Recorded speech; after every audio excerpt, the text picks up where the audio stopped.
రామాయణానికి బైబిల్కి లేదంటే మహాభారతానికి బైబిల్కి ఏంది వ్యత్యాసం, ఏంది డిఫరెన్షియేట్ అంటే?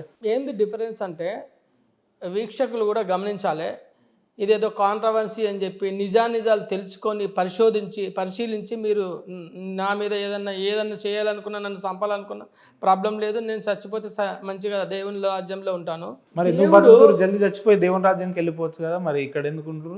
బలవంతంగా చచ్చిపోవడం పాపం అన్న. ఇప్పుడు నాకు ఇద్దరు మీకు ఇష్టం కదా దేవుని రాజ్యంలో బతకడం, మీకు ఇష్టమైనప్పుడు వెళ్ళిపోండి. ఇక బతుకుడు చంపేయండి, నువ్వు యేసుక్రీస్తు నమ్ముకున్నావు అని చెప్పి చంపేయండి, హ్యాపీగా వెళ్ళిపోతాను.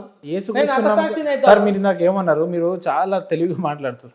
నేను యేసు ప్రభు దగ్గరికి వెళ్ళడానికి చాలా హ్యాపీగా ఫీల్ అవుతా అన్నారు. మరి ఇక్కడ ఉండి బతికి ఇబ్బంది పడ్డాం కంటే చనిపోయి దేవుని దగ్గరికి వెళ్ళి హ్యాపీగా ఉండండి. బలవంతంగా చనిపోవడం అది ఆత్మహత్య కింద అవుతుంది. అది మన గవర్నమెంట్ కూడా ఒప్పుకోదు. అది చట్టానికి వ్యతిరేకం. ఎవరో నేను యేసుక్రీస్తు, ఇప్పుడు నేను ఒడిస్సా వెళ్తున్నాను చెప్పాను సండే రోజు.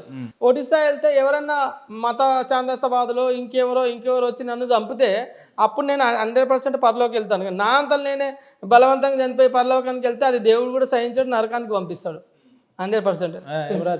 నరకానికి వెళ్ళిపో అంటాడా? 100% అంటాడు. అరే నేను చెప్పింది ఏంది, నువ్వు చేస్తున్నది ఏంది అని చెప్పి తప్పకుండా తిడతాడు ఆడిపోయినాక దేవుడు.